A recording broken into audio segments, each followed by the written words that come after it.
Regarde tes plants de tomates. Nous sommes en plein mois de juin. Des feuilles d'un vert éclatant, des tiges épaisses comme des troncs d'arbres. Mais cherche bien, où sont les putains de fruits? Il n'y en a pas. Tes fleurs jaunissent, se dessèchent et tombent pitoyablement sur la terre. Tu as un buisson géant, magnifique mais totalement stérile. Tu as créé un monstre végétal qui refuse de te nourrir. La vérité est brutale. C'est toi le coupable. Tu as cru bien faire en bourrant tes plantes de nutriments. En réalité, tu as castré tes tomates de tes propres mains. Arrête de blâmer la météo, les insectes ou la pleine lune. C'est cette poudre magique, cet engrais chimique de merde que tu as acheté à prix d'or, qui assassine ton potager. Si tu continues comme ça, à la fin de l'été, tu mangeras de la salade de feuilles de tomates. Réveille-toi, car ce massacre doit cesser immédiatement. Les vendeurs de jardinerie se frottent les mains. Ils te vendent des sacs d'engrais spécial croissance à 15 balles. C'est du pur poison pour la fructification de tes plantes.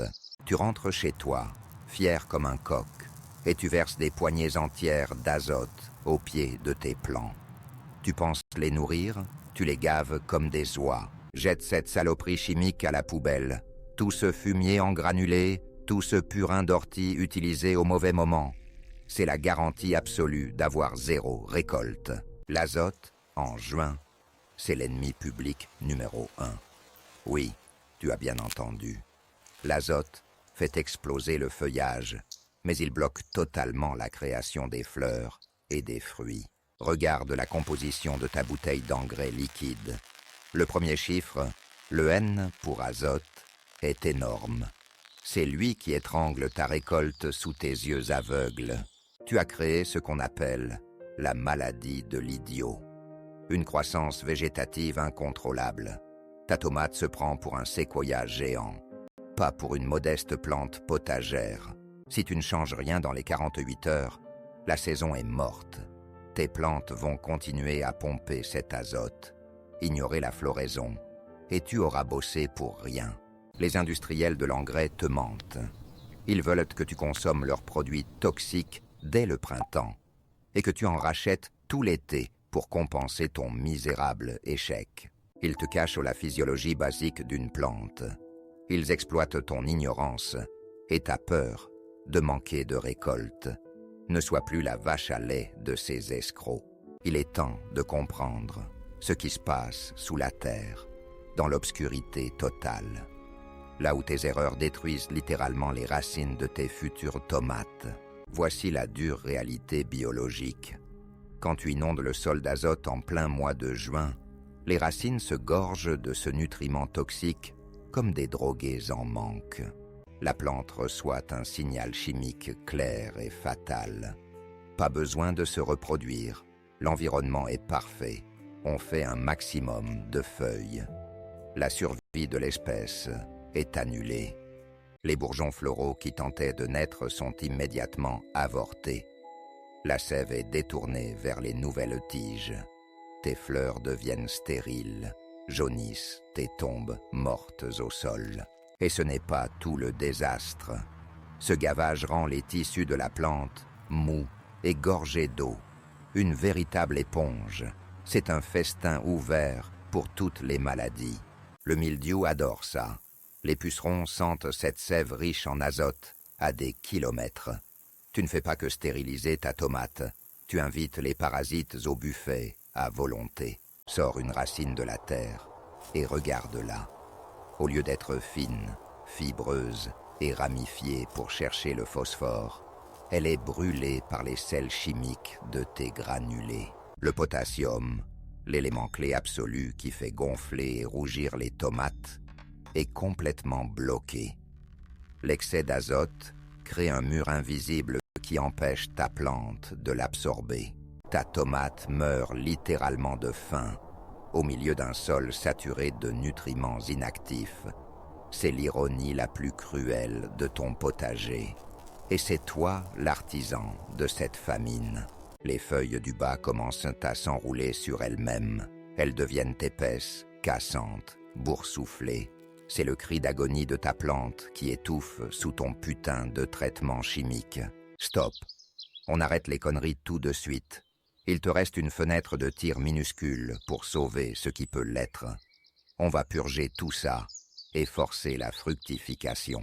Première étape cruciale, le rinçage intensif. Prends ton tuyau d'arrosage. Tu vas devoir lessiver ce sol toxique que tu as créé de tes mains. C'est une urgence vitale. Arrose abondamment le pied de chaque plant stérile. Il faut que l'eau emporte cet excès d'azote loin des racines superficielles.